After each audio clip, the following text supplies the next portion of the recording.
हाय दोस्तों, कैसे हैं आप सभी। मैं डॉक्टर अनव्यास फिर से अपने यूट्यूब चैनल पर आप सभी का स्वागत कर रहा हूं और आशा कर रहा हूं सभी ठीक है, मस्त हैं, एंजॉय कर रहे हैं। लास्ट क्वेश्चन आ गया हूं artificial intelligence and machine learning का। आप सबके चेहरे खिल गए होंगे कि चलिए चलो ये सब्जेक्ट तो खत्म हुआ और 14 मोस्ट इंपॉर्टेंट क्वेश्चन लेकर आ गया। आप सबको एग्जाम के लिए फिर से बहुत बहुत बेस्ट ऑफ लक। आप सब बहुत मेहनत कर रहे हैं।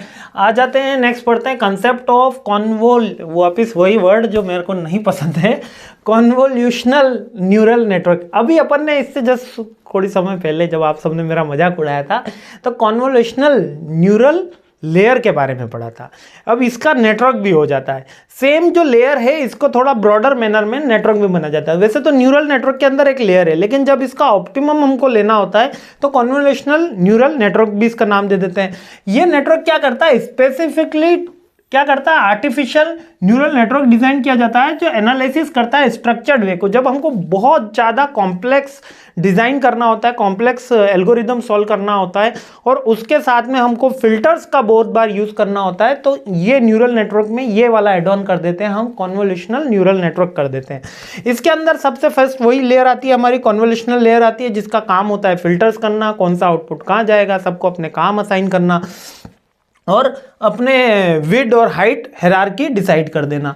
उसके बाद फिल्टर्स का काम और क्रेनाल्स होते हैं। क्रेनाल्स का काम क्या होता है कि डिटेक्टर्स होते हैं बेसिकली, जो आइडेंटिफाई करते हैं कि इमेज है कि न्यूमरोलॉजी अल्फ़ाबेट है, कौन सी चीज़ है। यहाँ पर फिल्टर तो लगा, लेकिन उसका कौन सी जगह बेस्ट यूटिलाइजेशन जाएगा, बेस्ट उसका सॉल्यूशन होगा। मैप एक तरीके का ब्लूप्रिंट यहाँ पर तैयार होता है। वहाँ पर तो टास्क असाइन हुई, यहाँ पे ब्लूप्रिंट तैयार हुआ। नेक्स्ट पूलिंग लेयर होती है। पूलिंग लेयर क्या करती है, आपका जो डायमेंशंस रहता है उसको डिक्रीज करती है, मतलब जो टाइम जो कर रही होती है वो कम कर रही होती है, जो प्रोसेसिंग का टाइम होता है वो कम कर रही होती है, वो कंट्रोल करती है सारे न्यूरॉन्स को एक्टिवली वर्क करने के लिए, पूलिंग लेयर का, है ना।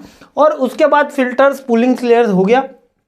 उसके बाद फुली कनेक्टेड लेयर्स, सारे न्यूरॉन्स एक दूसरे से जुड़े हुए होते हैं, वो फुली कनेक्टेड लेयर्स का काम होता है। फिर फ्लैटरिंग, फ्लैटरिंग क्या करती है कि ये तरीके एक्टिवेशन लेयर की तरह, जब भी हम डेटा को आगे प्रोसेस कर रहे होते हैं तो ये उसको वेक्टर के थ्रू क्या कर रही होती है, एक तरीके के सिंक्रोनाइज कर रही होती है, जमा रही होती है, जिससे जो आगे जाने वाला डेटा है वो व्यवस्थित ढंग से जाए।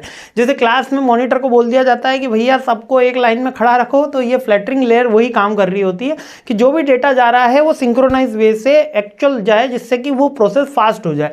तो before feeding the data in the fully connected layer, आगे भेजने से पहले the feature means the flattened into the vector, flattened कर दिया जाता है। Transform the multi dimensional features map into the one dimensional.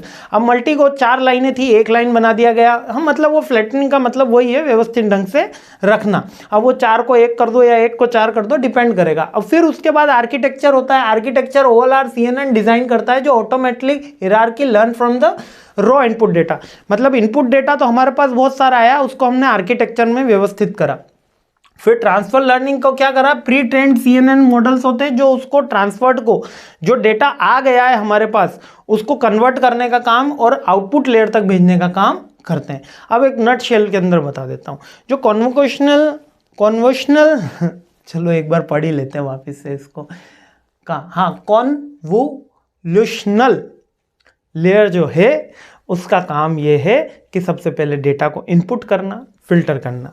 Input filter करने के बाद जो फिल्टर लेयर होगी या जो आपकी क्रेनल की लेयर होगी, वो लेयर क्या करेगी, उनको एक इस ब्लूप्रिंट तरीके के बता देगी कि अब ये डेटा यहाँ यहाँ जा सकता है और यहाँ पे उसका वर्किंग है। फिर पूलिंग लेयर उन सबको क्या करेगी, मैक्सिमम सॉल्यूशन देगी, मैक्सिमम उनका जो विड्थ है, हाइट है, वो डिसाइड कर देगी, उसको रिड्यूस करेगी ताकि हमारे सारे न्यूरॉन्स वर्किंग में रहे।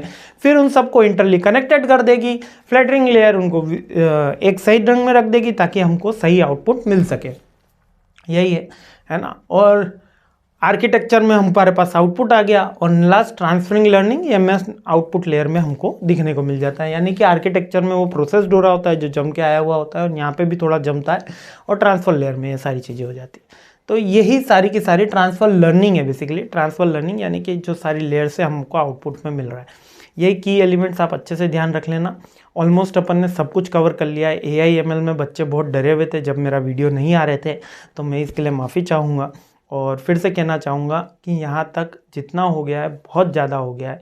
आप सब बहुत मेहनत कर रहे हो, थोड़ा सा डीप में पढ़ जाना, थोड़ा सा इसके आर्किटेक्ट बनाना सीख लेना, तो बहुत अच्छे नंबर आएंगे। Q learning, deep Q learning, neural network, है ना। ये थोड़े 3-4 मोस्ट इंपॉर्टेंट क्वेश्चन मुझे लगे। और एआई और एमएल, इसके एडवांटेज डिसएडवांटेज, मशीन लर्निंग के टाइप्स, ये सारी चीज़ें अच्छे से ढंग के पढ़ के जाना। बाकी तो सारे इंपॉर्टेंट क्वेश्चन मैंने करा ही दिए। तो खुश रहिए, मस्त रहिए, मुस्कुराते रहिए। जय हिंद। और मुझे कमेंट करके जरूर बता देना आईटी वालों अगला पेपर किसका है ना, जरूर बता देना। जय हिंद।